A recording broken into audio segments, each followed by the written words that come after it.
নমস্কার বন্ধুরা, আশা করি আপনারা সবাই ভালো আছেন।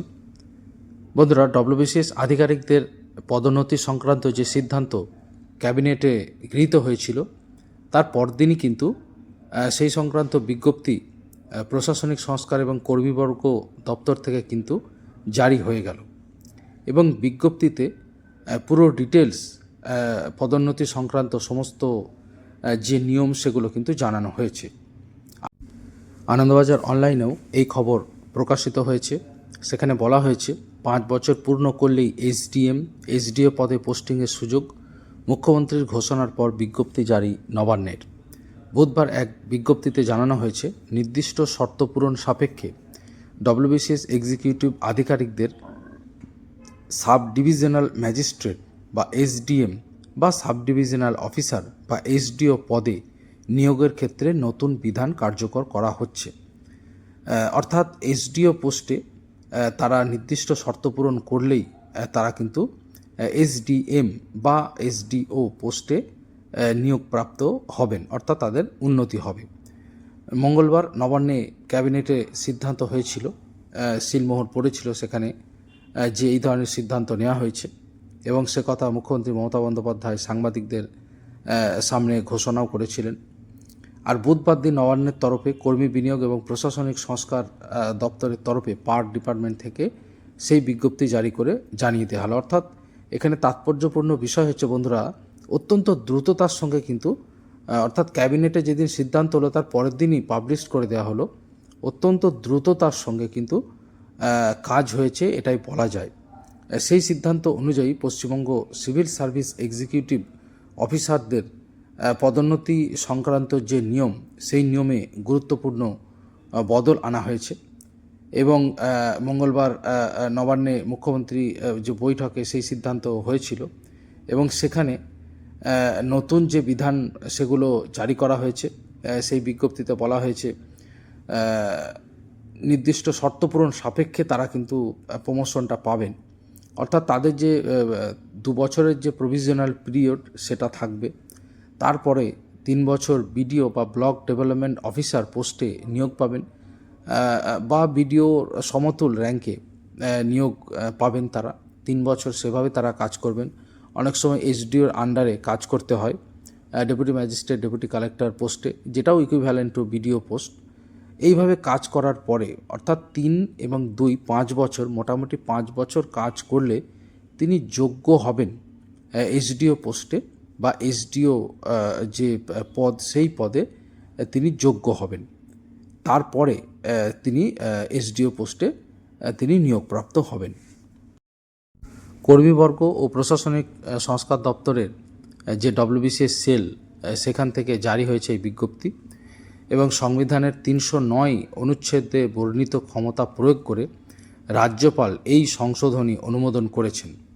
বিজ্ঞপ্তিতে উল্লেখ করা হয়েছে, 2021 সালের 8 ফেব্রুয়ারি জারি করা West Bengal civil service executive officers pay rules 2021-এ পরিবর্তন আনা হয়েছে। সংশোধনী অনুযায়ী কোনো ডব্লিউবিসিএস এক্সিকিউটিভ অফিসার টানা 5 বছর সন্তোষজনকভাবে কাজ করলে তাকে এসডিএম বা এসডিও পদে পোস্টিংয়ের জন্য বিবেচনা করা হতে পারে।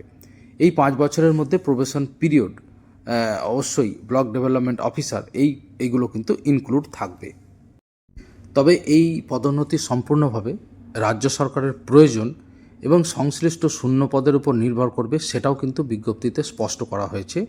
এটা কিন্তু অত্যন্ত তাৎপর্যপূর্ণ।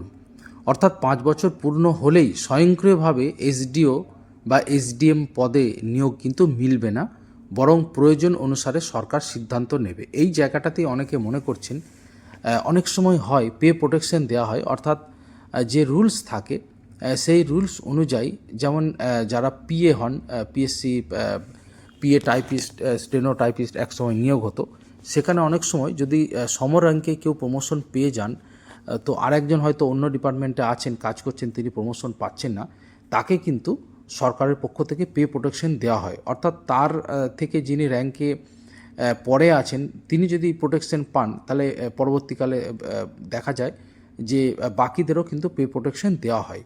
কিন্তু এখানে সেটা কার্যকরী হবে না, এটা পরিষ্কার বলা আছে। অর্থাৎ 5 বছর হওয়া মাত্রই যদি এটা বলা থাকতো যে 5 বছর পরেই এই পোস্ট পাবেন, তাহলে কি হতো, একেবারে রুলস হয়ে যেত, যিনি হয়তো বিডিও পোস্টেই কাজ করছেন তিনি পে প্রোটেকশন পেতেন এসডিও পদের, সেটা কিন্তু হবে না।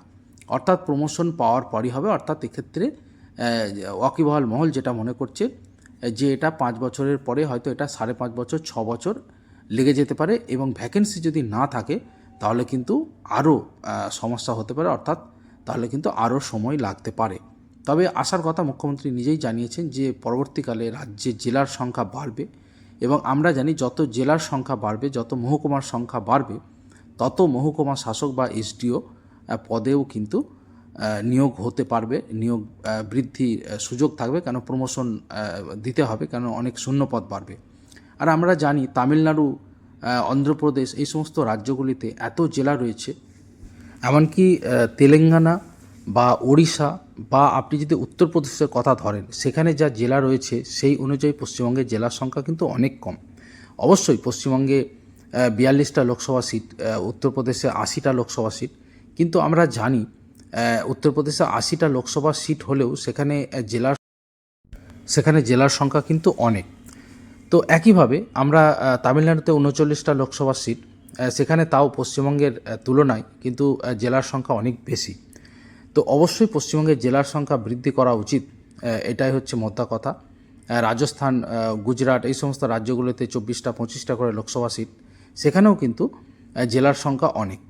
তো অবশ্যই এটা রাজ্য সরকারের ভাবা উচিত আগামী দিনে বড় বড় যে জেলাগুলো রয়েছে, বিশেষ করে উত্তর 24 পরগনা, দক্ষিণ 24 পরগনা, মালদা এবং মুর্শিদাবাদ, অবশ্যই এই সমস্ত জেলাগুলোতে কিন্তু জেলার সংখ্যা বাড়ানো উচিত। অন্তত একটা পূর্ব, একটা পশ্চিম, একটা উত্তর, একটা দক্ষিণ, এইভাবে নামটা হয়তো সেম রেখে জেলার সংখ্যা বাড়ানো যেতে পারে।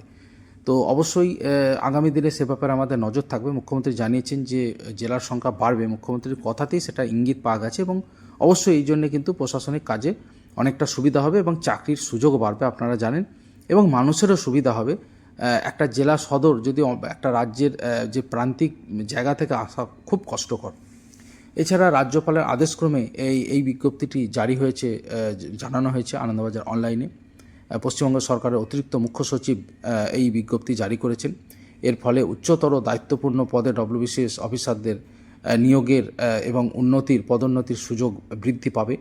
তবে ডব্লিউবিসিএস আধিকারিকদের একাংশেও একটি মন্তব্যও লেখা হয়েছে, সেখানে বলা হয়েছে যে ডব্লিউবিসিএস আধিকারিকদের এই দাবি দীর্ঘদিনেরই ছিল, ভোটের আগে সেই দাবি মেনে নিয়ে আসলে ওই পর্যায়ের আধিকারিকদের মন জয়ের চেষ্টা করলো রাজ্য সরকার। অর্থাৎ প্রতিবেদনে কিছুটা সমালোচনার সুরে বলা হয়েছে যে ডব্লিউবিসিএস আধিকারিকদের এই দাবিটা দীর্ঘদিন আগেই ছিল, কিন্তু যাই হোক সেটা ভোটের আগে কর্মচারীদের মন পাওয়ার জন্য রাজ্য সরকার এটা জারি করলো।